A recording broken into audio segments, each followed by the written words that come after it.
خرج علی قومہ فی زینتی، ایک دن قارون زیب و زینت، ٹھاٹ باٹ اور شان و شوکت کے ساتھ اپنی قوم میں نکلا۔ اس کے ٹھاٹ باٹ، اس کی شان و شوکت دیکھ کر قال الذین یریدون الحیاۃ الدنیا، جو لوگ دنیا کی زندگی کو پسند کرتے تھے، دنیا کی زندگی کو وہ پسند کرتا ہے جس کے پاس علم نہیں ہوتا۔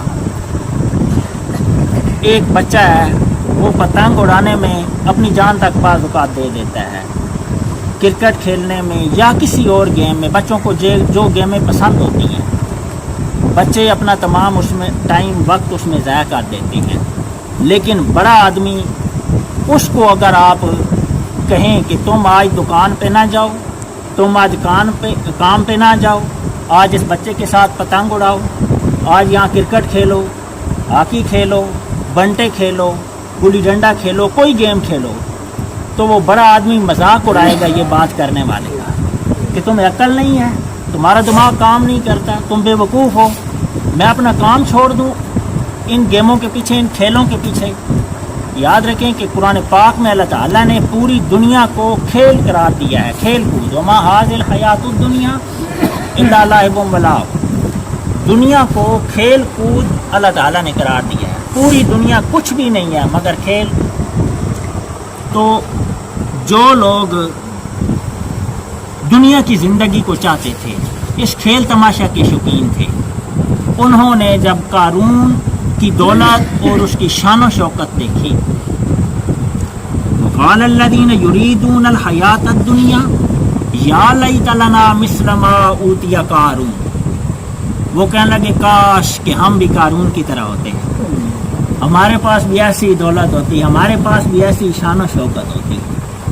انہ لذو حظ عظیم، یہ بڑے نصیبے کی بات تھی، یہ بڑے مقدر کی بات تھی۔ وہ لوگ کہنے لگے جن کے پاس علم نہیں تھا، جن کے پاس جہالت تھی، جو جس طرح بچے چھوٹی چھوٹی گیم اور چھوٹے چھوٹے کھیلوں کے شوقین ہوتے ہیں، ایک بچہ موبائل پہ گیم کھیلتا رہے گا، امتحان کے دن ہے اس کے، وہ اپنا وقت موبائل پہ یا دوسرے کھیلوں میں لگا دے گا تو امتحان میں فیل ہو جائے گا۔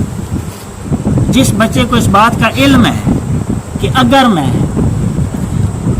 کھیل میں اپنا وقت ضائع کروں گا فیل ہو جاؤں گا، میری زندگی ناکام ہو جائے گی۔ اللہ تعالیٰ نے ہمیں اس دنیا میں کھیل کے لیے نہیں بھیجا، دنیا کی محبت کے لیے نہیں بھیجا۔ اللہ تعالیٰ نے ہمیں اس دنیا میں الذی خلق الموت والحیات لیبلوکم ایکم احسن عملا، اللہ تعالیٰ نے موت اور زندگی تخلیق کی تاکہ دیکھے کہ تم میں سے کس کا عمل اچھا ہے۔ دنیا کے کھیل کود کے لیے اور دنیا کمانے کے لیے ہمیں نہیں بھیجا۔ آدمی جب مر جاتا ہے اس کے بعد قیامت تک وہ پچھتاتا رہتا ہے کہ میں نے اپنی زندگی کیوں ضائع کی۔ ہم خوش قسمت ہیں، آج ہمارے پاس وقت ہے۔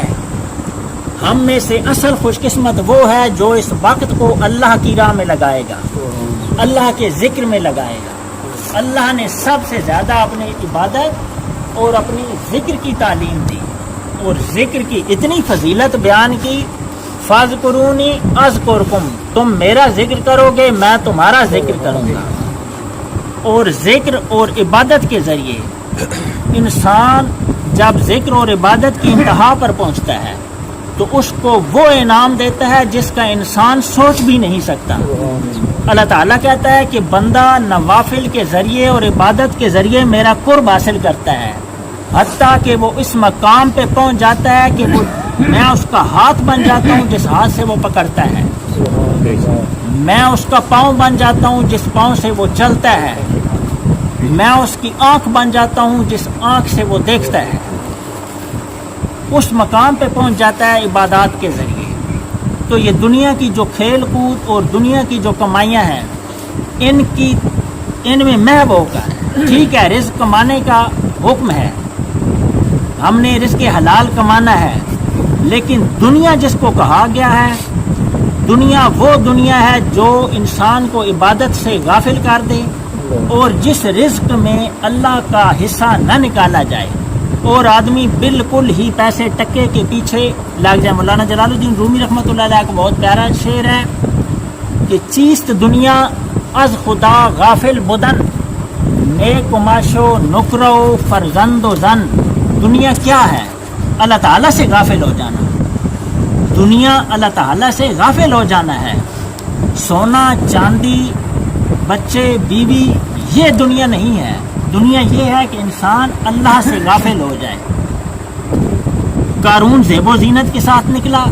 وقال الذین یریدون الحیات الدنیا، جو دنیا کی زندگی کو پسند کرتے تھے وہ کہنے لگے یا لیت لنا مثل ما اوتی قارون، کاش کہ ہم بھی قارون کی طرح ہوتے. انہ لذو حظ عظیم، یہ بڑے مقدر اور بڑے نصیب کی بات تھی. وہ یہ بات ان جاہلوں نے کہی. وقال الذین اوتوا العلم، اللہ تعالیٰ کہتا ہے کہ جن لوگوں کو میں نے علم دیا تھا، جن کو میں نے علم کی دولت بخشی تھی. یاد رکھیں دنیا میں سب سے بڑی دولت علم کی دولت ہے. یہ اتنی بڑی دولت ہے کہ آپ لوگ سوچ بھی نہیں سکتے. علم کی بے شمار اقسام ہیں. آپ اپنے کاروبار کرتے ہیں، زمینداری کرتے ہیں، دکان پہ بیٹھتے ہیں، مکینک ہیں، کوئی بھی کام کرتے ہیں وہ علم کے ذریعے کرتے ہیں. وفوق کل ذی علم علیم، ہر علم والے سے اوپر علم والا ہے. موسیٰ علیہ السلام نے ایک دفعہ کہا، ایک تقریر میں، ایک بیان میں کہا، آپ کے امتی آپ ان کو واز کر رہے تھے. واز میں آپ نے کہا کہ اس وقت دنیا میں مجھ سے بڑا علم والا کوئی نہیں ہے. اللہ تعالیٰ نے کہا کہ چلیں مجمع البحرین میں. اور جب مجمع البحرین میں پہنچے، پورا واقعہ وہ بڑا لمبا واقعہ آپ لوگوں نے سنا ہوگا خضر علیہ السلام کا. اکثر لوگ اسے خضر پڑھتے ہیں، خضر نہیں لفظ، خا پر زبر ہے، زواد کے نیچے دواد، خضر. عربی میں اصل میں اس کا تلفظ جو ہے وہ دواد ہے. دعا زیر دی را زبرہ خضرہ، خضر. حضرت خضر علیہ السلام، یا اردو میں چونکہ زواد پڑھتے ہیں تو ہم اسے حضرت خضر علیہ السلام کہہ سکتے ہیں. تو حضرت خضر علیہ السلام کے پاس پہنچے. فوجد عبدا من عبادنا آتیناہ رحمتا من عندنا. جب خضر علیہ السلام کے پاس پہنچے تو اللہ تعالیٰ نے، جو قرآن پاک ہم لوگ صرف دیکھ کے ایسے ہی الفاظ میں پڑھتے ہیں، ایسے سمجھ کے پڑھیں، قرآن میں اتنا مزہ ہے، اتنا لطف ہے کہ اتنا دنیا کی کسی چیز میں لطف نہیں ہے. فوجد عبدا من عبادنا، انہوں نے وہاں میرا ایک بندہ، میرے بندوں میں سے ایک بندہ. عبدا من، بندے تو بہت سارے ہیں، کروڑوں آدمی دنیا میں بستے ہیں. تو انہوں نے میرے بندوں میں سے، اللہ کہتا ہے میرے بندوں میں سے ایک بندہ پایا وہاں. فوجد عبدا من عبادنا آتیناہ رحمتا من عندنا. رحمت تو اللہ تعالیٰ بے شمار لوگوں کو دیتا ہے، لیکن اس بندے کے بارے میں خاص ذکر کر رہا ہے کہ میں نے اسے خاص رحمت دی تھی. اپنے پاس سے ایک خاص رحمت اس بندے کو عطا کی تھی، ایک خاص رحمت میں نے اس بندے پر کی تھی. فوجد عبدا من عبادنا آتیناہ رحمتا من عندنا وعلمناہ من لدنا علما. اور میں نے اس کو ایک سپیشل اپنے خاص سے اپنے پاس سے ایک علم دیا تھا. وہ علم جس کو موسیٰ علیہ السلام جیسا جلیل القدر پیغمبر بھی نہیں جانتا. اتنا جلیل القدر پیغمبر موسیٰ علیہ السلام وہ علم نہیں جانتے تھے جو خضر علیہ السلام کے پاس تھا. وہ واقعہ آپ نے سنا ہے کہ وہ بچے کی گردن مروڑ دیتے ہیں. موسیٰ علیہ السلام کہتے ہیں کہ آپ نے یہ بہت برا کیا. اس طرح باقی واقعات ہیں، بعد میں وہ ان کی پوری تشریح کر دیتے ہیں. وہ واقعہ اللہ نے توفیق دی کہ کسی وقت پورا انشاءاللہ تفصیل سے بیان کروں گا. فی الحال ہم قارون کا واقعہ بیان کر رہے ہیں. وقال الذین